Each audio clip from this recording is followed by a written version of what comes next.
여러분 그 중국에서 이 가면극 중에 하나인 이 변검을 혹시 보신 적 있으십니까? 실제로 보시진 않으셨더라도 이 방송에서나 또한 여러 가지 통해서 잘 아실 것이라 생각이 됩니다. 저도 중국 여행을 갔을 때 이거 변검을 보게 되었는데요. 이렇게 막 춤을 추다가 손을 한번 싹 하면은 가면이 싹 바뀝니다. 또 막 춤을 하다가 옷깃이 싹 지나가면은 또 가면이 싹 바뀌면서 웃는 얼굴이었다가 갑자기 분노하는 얼굴로 바뀌었다가 새빨간 얼굴이었다가 또 갑자기 슬픈 표정으로 막 바뀌어 갑니다. 이러한 무대 위에 가면을 벗었다가 썼다 하는 것을 이 고대 그리스에서는 이 페르소나라고 말을 하는데요. 펄슨이라고 하는 이 사람과 퍼스널리티라고 하는 이 성격이 합쳐진 이 심리학 용어로 지금은 쓰고 있는데, 어떠한 이미지 관리를 위해 쓰는 가면이라는 의미로 쓰이게 됩니다. 간단하게 예를 들자면 지금 제가 어떠한 개인적인 문제나 어려움이 있더라도 이 목사라고 하는 이 가면으로 문제가 없는 척, 그래도 설교 잘할 수 있는 척 서 있기도 하고요. 또 교회에 여러 가지 바쁜 일과 여러 가지 문제들이 있더라도 가정에서는 아버지이자 남편이라는 이 가면으로 아무 일 없는 척 평온하게 있는 모습을 보이기도 합니다. 또 그렇게 보이도록 노력을 하기도 하죠. 그래서 이 스위스의 정신과 의사인 칼 융은 이러한 페르소나는 사회에서 요구하는 어떠한 도덕적 이미지나 질서를 따르기 위해서 자신의 본성을 감추거나 또 다스리기 위한 것이라고 말을 합니다. 그렇게 말하면서 이러한 가면을 오랫동안 쓰고 있다 보면은 자신의 본연의 정체성이 흔들리기도 하고 또 자칫 잃어버리기도 할 수 있다라고 말하면서, 그래서 이 가면이라는 것을 계속해서 쓰고 있는 것이 아니라 내 자아와 정체성을 내 스스로 돌볼 줄 알고 또 챙길 줄도 알아야 한다라고 이야기를 합니다. 그런데 그게 참 쉽지만은 않죠. 이전에 제가 청년들과 이 가면에 대해서 이러한 자신의 어떤 이면들에 대해서 잠시 이야기하는 시간이 있었는데 이러한 의견이었습니다. 우리가 살아가다 보면, 또 직장 생활을 하다 보면, 가정을 있다 보면은 당장 일을 하면서 만난 사람을 만났다 보면 어쩔 수 없이 가면을 쓰게 된다라는 것입니다. 아니, 또 필요하다라는 것입니다. 싫더라도 싫은 내색을 하지 말아야 할 때가 있고, 힘들어도 아유 괜찮습니다, 제가 할 수 있습니다 라고 말을 해야 할 때도, 또 그것이 필요할 때도 있는 법이죠. 충분히 공감하시리라 생각이 됩니다. 이것은 단지 사회생활만이 아니라 여기 계시는 우리 모든 성도님들도 아버지, 어머니라면은 가정에 참 힘든 일이 있고 재정적으로 정말 힘들더라도 자녀에게 괜찮아, 우리 잘할 수 있어, 걱정하지 마, 엄마 아빠가 다 알아서 할게 라고 웃으면서 아버지라는 가면, 또 어떠한 아픔과 질병이 있더라도 괜찮아, 금방 병원 가서 치료받을 수 있어, 다 나, 걱정하지 마 라고 하면서 힘든 내색을 삼켜야 할 때도 있었죠.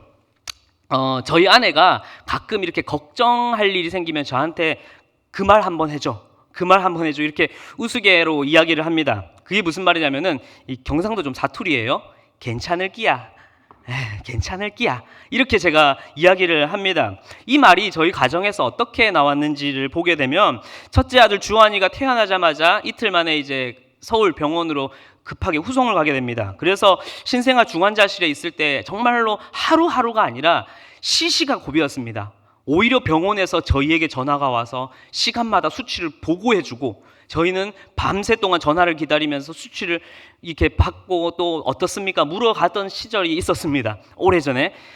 그럴 때 이제 오전 9시 그리고 9시 그리고 저녁 6시가 이 신생아 중환자실의 면회 시간이었어요. 그러니 매일 그 시간만 되면은 차를 타고 올라가죠. 올라가면서도 전화해보고 지금 수치는 어떻습니까? 또 가면은 또 안 좋은 소식을 들을 때도 있습니다. 갑작스럽게 지금 또 상태가 안 좋아져서 아까 오시기 전에 CPR을 또 했습니다. 또 수치가, 간 수치가 그때 당시에 저희 아이가 한 3,000 이상이 넘었거든요. 정말 위험한 수치죠. 그 정도로 올라갔다는 얘기를 들으면은 이 내려오는 길이든 또 전화를 받고 올라가는 길이든 마음이 정말로 무겁고 갑갑합니다. 그럴 때마다 제가 아내한테 항상 이야기해줬던 게, 괜찮을 거야, 괜찮을 끼야, 걱정하지 마, 괜찮을 끼야, 항상 그렇게 이야기를 해줬었습니다. 그런데 그렇게 말하는 제가 정말로 괜찮을까요? 제가 정말로 괜찮아서 걱정하지 마, 다 괜찮을 거야, 그렇게 이야기를 했었을까요? 7년이 지난, 거의 8년이 돼가는 지금 이 시점에도 이런 이야기를 하고, 저도 이걸 원고를 쓰면서도 흔들리지 말자 다짐을 하면서 썼는데, 이런 이야기를 하면 할 때마다 저도 감정이 북받쳐 오르고 또 심장이 막 뭐랄까요, 막 두근두근두근 막 떨리기도 하고 막 혼자 있을 때 상상만 하더라도 막 눈물이 왈칵왈칵 쏟아질 때도 있습니다. 그럼에도 괜찮다라고 말할 수 있는 것은, 아니 그렇게 말해야 하는 것은 아빠니까, 가장이니까 그래야 했던 것입니다. 종종 이제 신방을 하면서 성도님들의 기도 제목을 들으면 참 이 목사라고 하는, 죄송합니다, 저에게만 해당이 됩니다. 다른 목사님들을 지칭하는 것이 아니라 이 목사라고 하는 내가 너무나 하찮게 느껴질 때가 많습니다. 그 성도님들의 기도 제목과 문제들을 바라보고 있으면서도 저 이성원은 아무것도 보잘것없고 할 수도 없고 아무것도 없는데 목사라서 다 이렇게 받고 있다는 게, 나는 아무것도 능력이 없는데 너무나 하찮은 존재인데 그렇게 보잘것없는 나를 직시할 때가, 또 그렇게 참 힘들 때가 많이 있었습니다. 저뿐만이 아니라 여기 계신 모든 성도님들도 오늘도 내가 괜찮을 거야, 오늘도 괜찮겠지라는 말로 어머니, 아버지, 또한 직장 내에서는 아이고 잘하겠습니다, 노력하겠습니다, 시정하겠습니다, 최선을 다하겠습니다, 그렇게 씁쓸하게 웃으시면서 말로 그렇게 일터의 가면을 쓰며 보낼 때가 참 많은 것 같습니다. 그런데 그러한 가면을 벗으려니 참 쉽지가 않죠. 그 가면을 쓰고 있는 것도 너무나 무겁고 힘들고 나라는 존재를 잃어버릴까 두려운데, 막상 그 가면을 벗는다는 것은 오히려 내 안에 있는 내 하찮고 보잘것없고 상처뿐이고 죄뿐인 내 모습이 드러날까? 아니, 그 모습을 마주하는 것 자체만으로도, 그리고 그러한 나를 도통 내가 어떻게 해야 할지 모를 만큼, 어떻게 나 스스로를 위로해야 할지도 모를 만큼 참으로 갑갑할 때가 있습니다. 그래서 앞서 이야기했던 그 청년들과의 나눔 중에서 이렇게 제가 잠시 그들에게, 청년들에게 이야기를 했던 적이 있습니다. 그래, 가면 벗고는 목사인 나도 살 수가 없겠더라. 살다 보면 꼭 필요하더라고. 그런데 그래, 가면을 써도 괜찮아. 가면을 쓰고 있어도 돼. 그런데 가면을 벗는 연습도 필요하다라고 그들에게 잠시 이야기를 했었습니다. 작년도 제가 이 고등부 설교를 하면서 이 하반기 동안 이 사무엘상, 사무엘하 말씀을 설교를 준비하면서 이 다윗에 대해서 참 많은 시간을 묵상하고 또 함께 그 하반기를 좀 보내왔던 것 같습니다. 그래서 제 개인적으로 느낀 것은, 다윗은 하나님 앞에서 자신의 가면을 언제든 벗을 수 있는 자였고, 그가 믿고 있는, 다윗이 믿고 있었던 그 하나님은 자신이 어떠한 가면을 벗더라도, 또한 어떠한 자신의 가면 뒤에 이면을 하나님께 내보이더라도 충분히 품으실 수 있는 하나님이라는 확신이 있었던 다윗이었다라는 것이었습니다. 오늘은 이 시편 51편을 대표적으로 말씀을 살펴보고 있지만, 이 다윗의 모든 일대기, 그리고 다윗이 작성하였던 이 시편, 찬송을 보게 되면, 그의 고백을 보게 되면 그도 정말 위대하고 강인한 왕으로서 정말 백성들 앞에 언제나 힘있고, 이전에 있었던 과거는, 힘든 과거는 없는 것처럼 당당하게 서 있었던 왕 다윗이었지만, 그는 자신이 처한 상황에서 힘들고 도망자의 신세를 보내고 때로는 죽을 위기를 겪었던 그 모든 것들을 어떻게 해요? 그저 가리고 있었던 것이 아니라 언제든 하나님께 찾아가고 언제든 하나님께 엎드려 고백하고 하나님께 올려드리는 자였다라는 것입니다. 그것이 오늘 밧세바 사건이든 그것이 회개였든 간에요.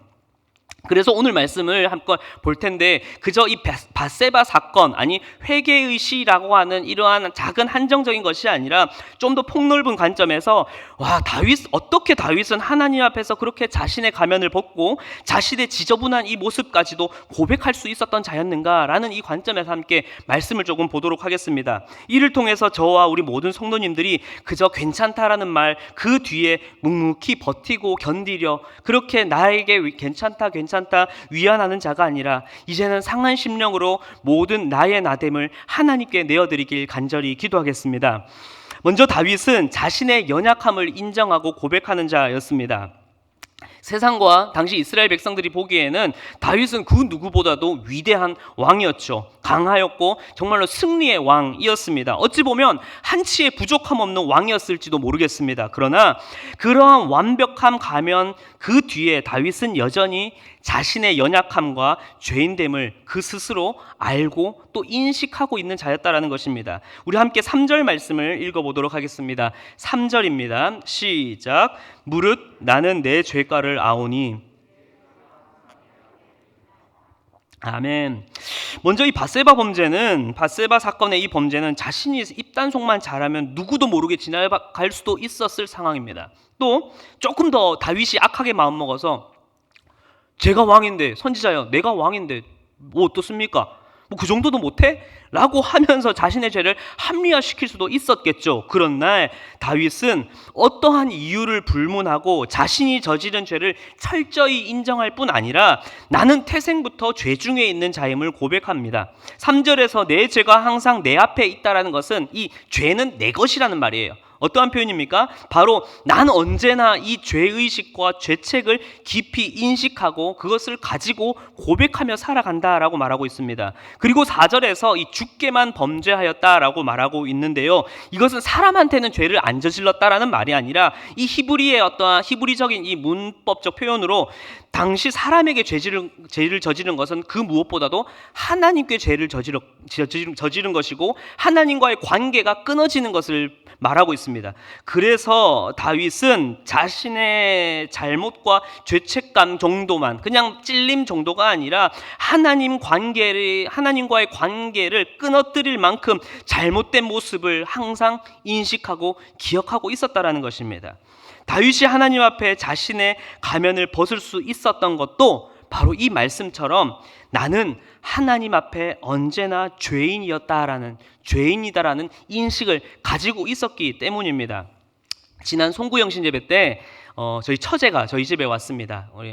제가 저희 아내와 또 주찬이를 데리고 송구영신 예배에 인사 할애식을 위해서 왔어야 되다 보니까 첫째 주한이를 봐주러 한 3일간 와 있었습니다. 그때 이제 집에서 있었던 제 복장은 어떠했을까요?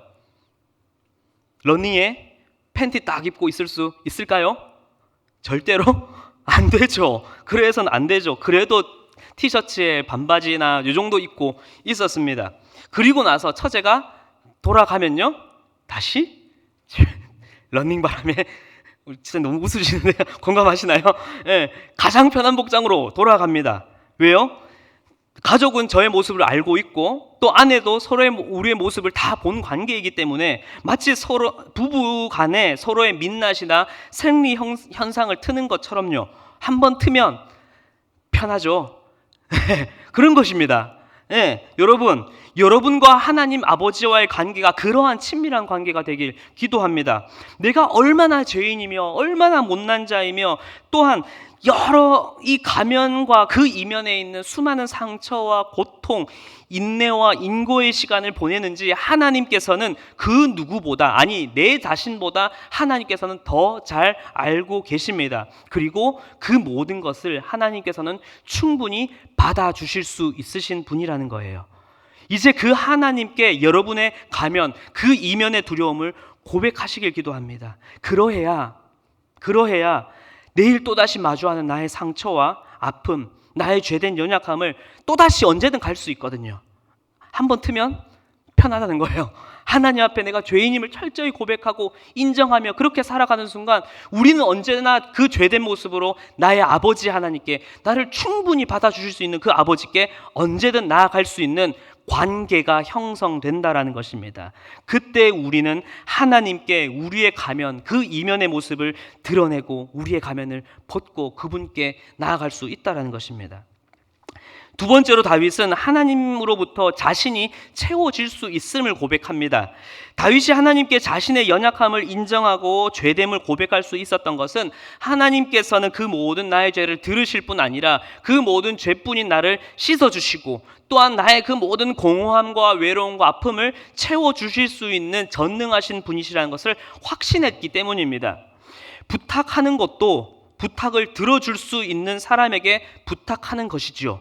그렇죠? 만약 하나님께서 유한하시고 제한적이시며 어느 정도까지만 한정적으로 일할 수 있는 분이셔서 우리의 간구나 우리의 이면에 주님 저 이러한 상처가 있어요, 아픔이 있어요 라는 이러한 나눔에 대해서 하나님께서 그건 조금 힘든데, 그건 조금 곤란한데, 나한테는 좀 아닌 것 같아, 난 부족해, 하나님께서 그렇게 하신다면 우리는 하나님께 마음 편히 우리의 것을 간구하지도 못할 뿐더러 내 모든 연약함과 죄됨을 끄집어내지도 못할 거예요.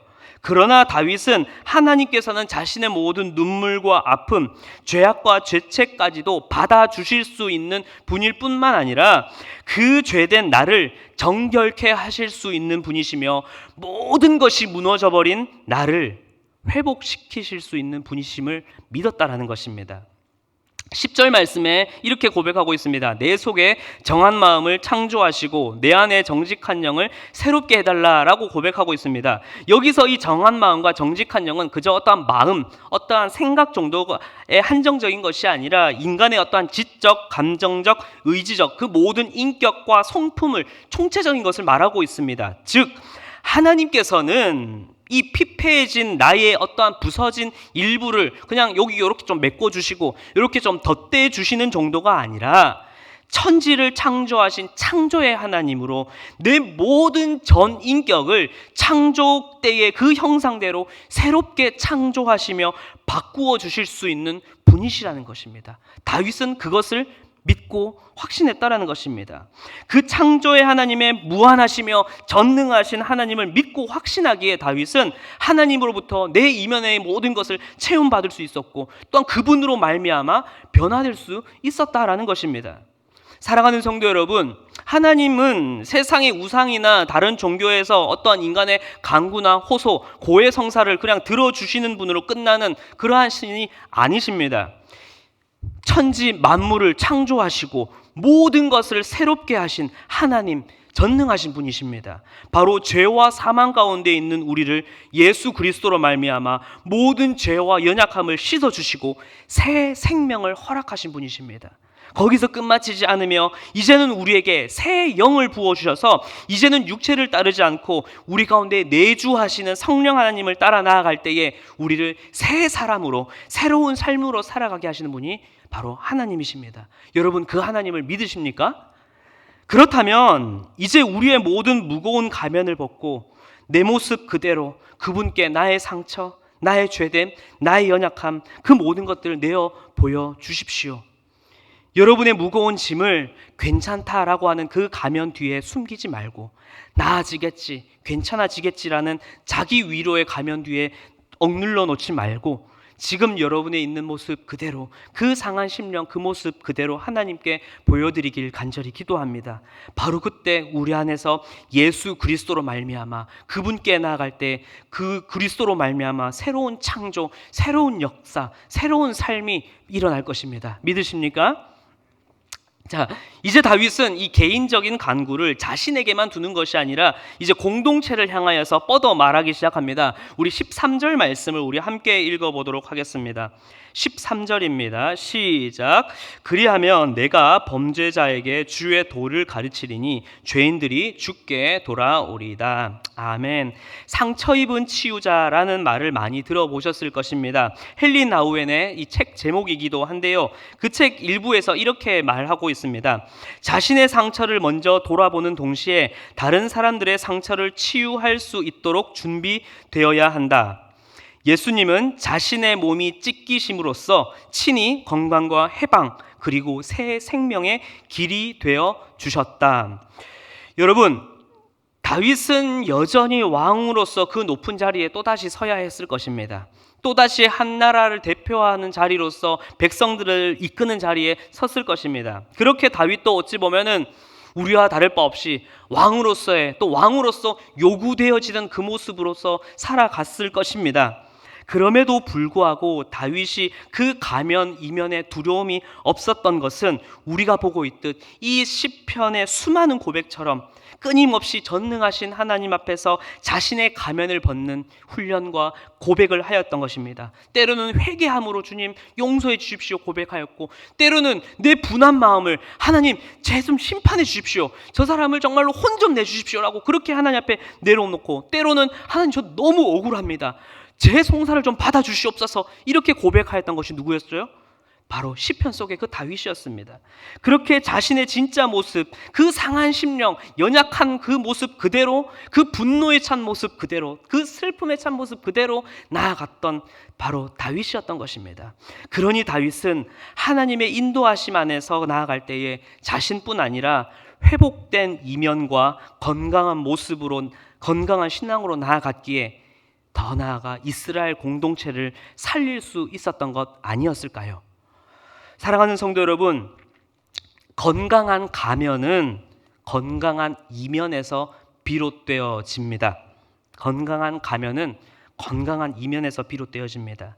이제 하나님과의 친밀한 관계와 확신 가운데 살아가시는 여러분들이 되길 기도합니다.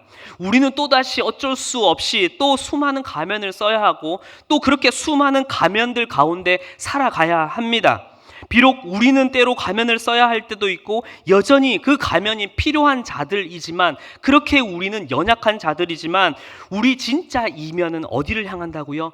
그리스도 예수 그 사랑 가운데 날마다 거하며 그분이 언제나 나와 함께 하신다는 그 확신과 그 응답 가운데 살아가시길 기도합니다. 그리고 그 사랑 가운데 이제는 더 이상 두려움이 아닌 더 깊어지는 사랑과 그 은혜가 넘쳐서 주님과 친밀한 관계 속에서 건강하고 튼튼한 내 자아와 생각과 나의 신념으로 하루하루를 살아가시는 여러분들이 되길 기도합니다. 바로 이 건강한 우리의 모습을 가지고 이제는 우리는 어디를 살아가야 합니까? 우리의 가정을 살아가야 합니다. 우리의 자녀들을 대해 주어야 합니다. 그리고 우리의 순원들을, 또는 우리의 마을, 우리의 공동체를 대해야 합니다. 이제는 우리 모두가 상처 입은 치유자가 되어서 우리의 다락에서 더 이상 번지르르한 이 가면으로 다른 이들을 대하는 것이 아니라 서로가 서로의 그 진짜 모습을 서로가 함께 안아주고 위로해주고 울어주며 상한 심령으로 함께 드리는 참된 예배가 우리 가정에서, 그리고 여러분들의 그 모든 다락에서, 그 모임에서 일어나길 간절히 기도하겠습니다. 말씀을 마무리하겠습니다. 제가 참 좋아하는 찬양 하나가 있는데요, 가사를 읽어드리려다가 그래도 아시는 분이 좀 계실 것 같아서 함께 좀 찬양하면 어떨까 싶어서 조금 왔습니다. 만약 제가 혼자 솔로로 독창을 한다면 여러분들이 시험 드실 것 같아서 제가 찬양팀에게 잠깐 부탁을 드렸습니다. 우리 같이 한번 찬양을 드릴까요? 우리 강명식 씨의 이 하나님 아버지라는 곡입니다.